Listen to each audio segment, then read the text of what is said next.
বক্তা শেখ মাহমুদ আল হাসানাত বলেন, সম্ভবত আমার মাগো শিরোনামে খুতবাটি অনেকে দেখেছে। সেই খুতবাটিকে কেন্দ্র করে আমার কাছে শত শত মেসেজ এসে পৌঁছেছে, যেগুলো আমার হৃদয়ে দাগ কেটেছে। কিন্তু তন্মধ্যে সবচেয়ে বেশি দাগ কেটেছে এই মেসেজটি, যেটি আমি আপনাদেরকে বর্ণনা করতে যাচ্ছি। মেসেজটি যিনি পাঠিয়েছেন তিনি কোনো এক দেশে থাকেন, তার নাম ওসামা। তিনি আমাকে পাঠিয়েছেন যে কয়েক মাস আগে আমি আপনার মা সম্পর্কিত একটি বক্তব্য শুনেছি।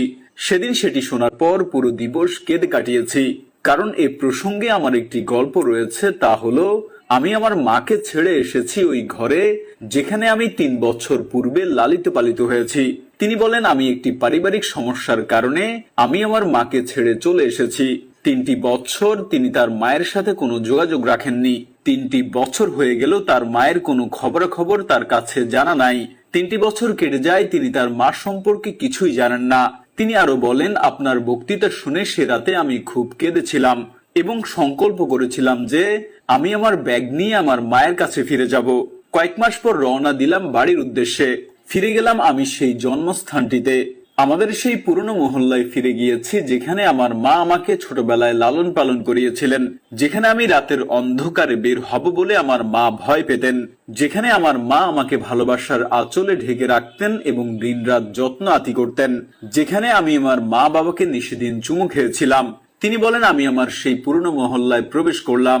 তিনি আমাকে বলেন, হঠাৎ প্রত্যক্ষ করলাম যে লোকেরা আমার উপর ভিড় জমাচ্ছে। তারা আমাকে সালাম দিয়ে বলল, আল্লাহ আপনার প্রতিদান বৃদ্ধি করুন। একে একে সবাই একই কথা বলছে। আমি তাদের বললাম, তোমাদের কি হয়েছে? জবাবে তারা বলল, রাহিম আল্লাহু উম্মাকা। 3টি বছর তোমার মা তোমার আগমনের আশায় কান্না করে করে বসেছিলেন। 3টি বছর তিনি প্রতিদিন মহল্লায় বের হতেন এবং যাকে সামনে পেতেন তাকে জিজ্ঞেস করতেন তোমার সম্পর্কে, তোমার নাম্বার খুঁজতেন। লোকটি বলেন, আমি আর দেরি না করে দরজা খুলে তাড়াতাড়ি ঘরে ঢুকলাম। 3 বছর পর বাড়ি ফিরলাম, তবে বাড়িতে ছিল না মায়ের শ্রুতি মধুর আওয়াজ। সেখানে আমাকে ওসামা বলে ডাকার মতো কোনো আওয়াজ ছিল না। এমন কোনো আওয়াজ ছিল না যেটা বলবে, ওসামা আমার কলিজা, আমার নয়নের তারা, তুমি এসেছো।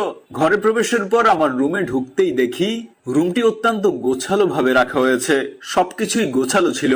দরজা খুলতেই দেখা গেল আমার পোশাক সমূহ প্রত্যেকটি কাপড় ধোয়া অবস্থায় ছিল এবং সবই ছিল পরিপাটি করে বিছানার উপরে রাখা।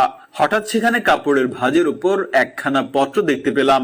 সেই পত্রে লেখা ছিল, আপনাদের মধ্যে যারা নিজেদের মায়ের সাথে দুর্ব্যবহার করেন, বরং